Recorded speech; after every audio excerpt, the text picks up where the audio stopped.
بسم اللہ الرحمن الرحیم۔ السلام علیکم ورحمۃ اللہ وبرکاتہ۔ کیا حال ہے سب بچوں کا؟ امید ہے سب خیریت سے ہوں گے۔ اللہ تعالی ہم سب کو اپنے حفظ و امان میں رکھے، عافیت میں رکھے، ایمان کی بہترین حالت میں رکھے، اور اللہ تعالی ہم سب کو بہترین قرآن پڑھنے والا بنائے، قرآن کو سیکھنے والا، اچھے طریقے سے اس کی تلاوت کرنے والا، اچھے طریقے سے اس کو سمجھنے والا، اس پر عمل کرنے والا بنائے۔ ماشاءاللہ سب بچے بہت اچھا قرآن پڑھنا شروع ہو گئے ہیں۔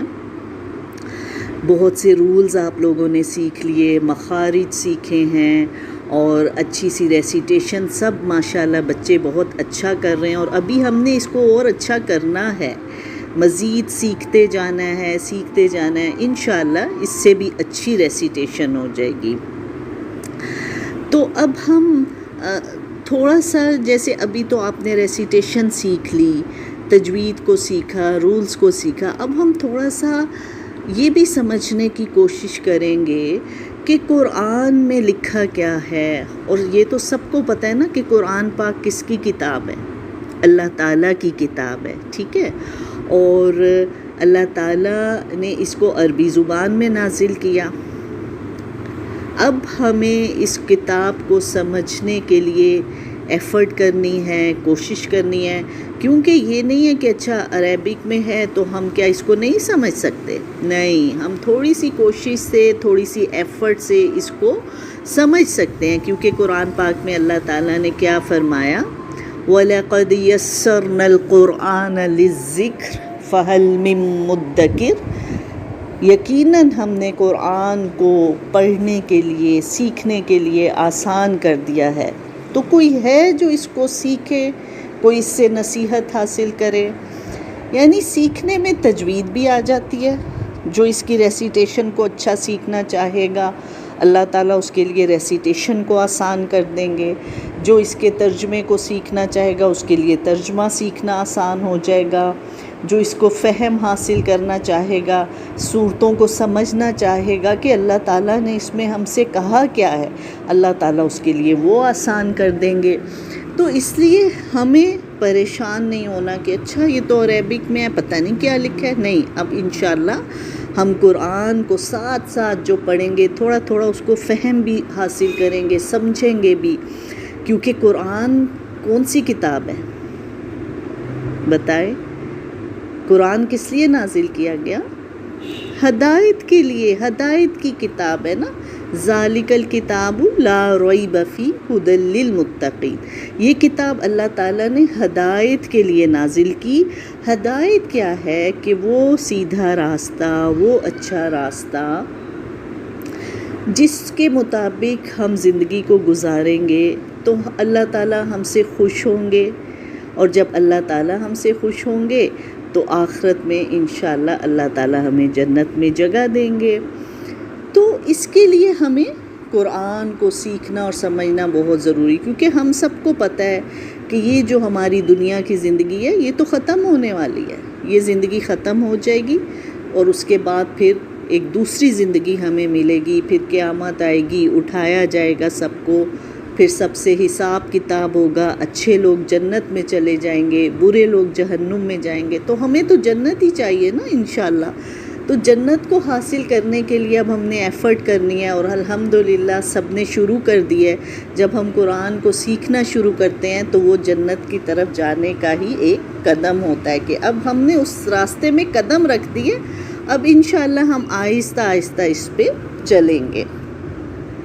اور مل کے جب ہم کام کرتے ہیں تو وہ تو آپ کو پتہ ہے کہ کام آسان ہو جاتا ہے نا۔ ایک بندہ جب ایک کام کرے، اگر فرض کریں میں آپ کو یہ کہوں کہ یہ جو سارے ریپرز ہیں نا بکھرے ہوئے جگہ جگہ، یہ ایک بچہ اٹھا کے ڈسٹ بن میں ڈال دے، اور اگر میں کہوں سب بچے مل کے اٹھا دیں، ایک سیکنڈ میں ایک ایک ریپر اٹھے گا، کمرہ صاف ہو جائے گا۔ ایسے ہی ہوتا ہے نا کہ جب ہم مل کر کام کرتے ہیں وہ کام بہت آسان ہو جاتا ہے۔ اور آپ کو پتہ ہے کہ قرآن پاک جو اللہ کا کلام ہے، یہ کتنا بابرکت کلام ہے، یہ کتنی بابرکت، کتنی مقدس کتاب ہے، کتنی پریشیس ہے کہ جس فرشتے کے ذریعے یہ نازل کی گئی وہ فرشتہ جبرائیل علیہ السلام تمام فرشتوں کے سردار بن گئے، اور جس نبی حضرت محمد صلی اللہ علیہ وآلہ وسلم پر نازل ہوئی وہ تمام نبیوں کے سردار بن گئے۔ اور جس مہینے میں یہ نازل کی گئی، کس مہینے میں قرآن پاک نازل ہونا شروع ہوا؟ رمضان میں۔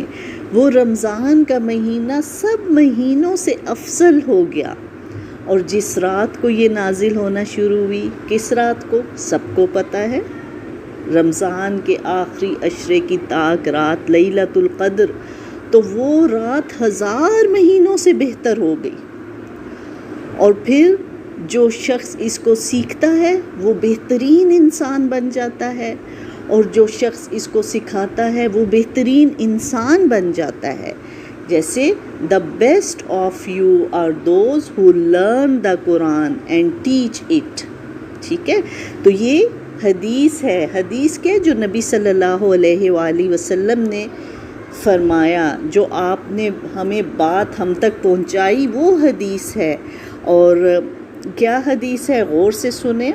ان عثمان بن عفان رضی اللہ تعالی عنہ قال قال رسول اللہ صلی اللہ علیہ وسلم خیرکم من تعلم القرآن وعلمہ، تم میں سے بہترین وہ ہے جو قرآن کو سیکھے اور سکھائے۔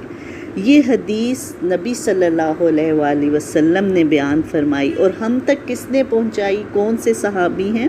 حضرت عثمان بن عفان۔ مجھے لگتا ہے سب بچوں نے حضرت عثمان کا نام تو سنا ہوگا۔ آپ کو پتہ ہے نا، حضرت عثمان بہت ہی بلند درجہ، بہت ہی نیک، بہت ہی اعلیٰ درجے کے صحابی ہیں، اور پھر تیسرے خلیفہ راشد ہیں، یعنی کہ مسلمانوں کے تیسرے خلیفہ تھے۔ وہ یہ بیان کر رہے ہیں، انہوں نے نبی صلی اللہ علیہ وآلہ وسلم سے یہ بات سنی، کیا؟ خیرکم من تعلم القرآن وعلمہ، تم میں سے بہترین وہ ہے جو قرآن کو سیکھے اور سکھائے۔ تو یہ چھوٹی سی حدیث ہے، اس کو سب بچے یاد کر لیں۔ آپ کو پتہ ہے جس طرح قرآن کو پڑھنے کا بہت ثواب ہے، اسی طرح احادیث کو پڑھنے کا، سننے کا بھی بہت ثواب ہے۔ تو یہ چھوٹی سی حدیث ہے، ہم آج سے اپنے حدیث کے علم کا بھی سٹارٹ کر دیتے ہیں، یہ چھوٹی سی حدیث یاد کر کے۔ کیسے؟ میرے ساتھ پڑھیں، سنیں پہلے۔ ان عثمان بن عفان رضی اللہ عنہ قال قال رسول اللہ صلی اللہ علیہ وسلم خیرکم من تعلم القرآن وعلمہ۔ تو ماشاءاللہ آج سے حدیث کے علم کا بھی آپ کا آغاز ہو گیا۔ اللہ یہ علم میرے سب بچوں کو مبارک کرے، اور جو جو اس کو سن رہے ہیں اس سب کے لیے مبارک ہو جائے، اور ایک دروازہ کھل جائے ہمارے لیے علم کا۔ تو قرآن کی بات ہو رہی تھی کہ جب اس کو کوئی سیکھتا ہے، سمجھتا ہے، وہ بہترین بن جاتا ہے، وہ بیسٹ ہو جاتا ہے۔ اچھا مجھے یہ بتائیں، کون سا بچہ بیسٹ بننا چاہتا ہے؟ کون چاہتا ہے کہ ان کی ٹیچر کہیں یہ میرا بیسٹ اسٹوڈنٹ ہے؟ کون چاہتا ہے کہ ماما بابا کہیں یہ میرا بیسٹ بچہ ہے، یہ بیسٹ میری ڈاٹر ہے یا بیسٹ سن ہے؟ کون چاہتا ہے؟ ہم سب چاہتے ہیں، ہے نا؟ ہم سب بیسٹ بننا چاہتے ہیں، لیکن بیسٹ کون ہے؟ جو قرآن کو سیکھے گا اور پھر سکھائے گا۔ تو قرآن کا علم جو ہے نا، میرے سب بچوں نے اتنے شوق سے حاصل کرنا ہے، اور دعا کرنی ہے کہ اللہ تعالیٰ میرے دل میں قرآن کو سیکھنے کا شوق ڈال دے، تاکہ میں بیسٹ اسٹوڈنٹ بنوں، اور اس کے بعد جب انشاءاللہ میں اچھے سے سیکھ لوں تو ہم سب بیسٹ ٹیچر بھی بنیں قرآن کے۔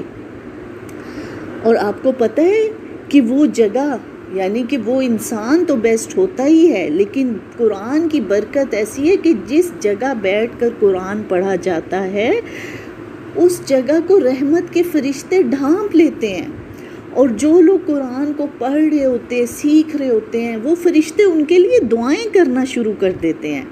اور اسپیشلی جو اسٹوڈنٹس ہیں، جو طالب علم ہیں، ان کے لیے نہ صرف فرشتے بلکہ زمین کی ہر چیز، پتھر اور یہ جو درخت ہیں، پہاڑ اور اسی طرح جو پرندے ہیں، یہ سب قرآن کے طالب علم کے لیے دعا کرنا شروع کر دیتے ہیں۔ تو اب آج سے ہم نے کیا کرنا ہے کہ ایک تو آج کے لیسن کو غور سے سن لیں، اور اس میں ہر بات جو قرآن، اب دیکھیں ہم پڑھ رہے ہیں قرآن کی اہمیت، قرآن کو سیکھنے کے فائدے، اس میں اب ہم نے اتنی باتیں سیکھی کہ قرآن کس مہینے میں نازل ہوا، کس رات پہ نازل ہوا، کس فرشتے پہ، اور پھر اس کے پڑھنے کے فائدے کیا ہیں، پھر ہم نے ایک چھوٹی سی حدیث بھی سیکھ لی۔ تو سارے لیسن کو 2 دفعہ سنیں، 3 دفعہ، 4 دفعہ، 5 دفعہ سنیں کہ ہر بات اچھی طرح یاد ہو جائے، تاکہ جب میں آپ کا اس میں سے کوئی کوسچن پوچھوں، کوئی میں آپ کو ٹیسٹ دے دوں گوگل فارم کے ذریعے، سب بچے 100% مارکس لے لیں۔ تو اللہ تعالیٰ ہم سب کی مدد فرمائے، اور اللہ تعالیٰ ہم سب کو بہترین قرآن پڑھنے والا، اس کو سمجھنے والا، اس پر عمل کرنے والا بنائے، آمین۔ السلام علیکم ورحمۃ اللہ وبرکاتہ۔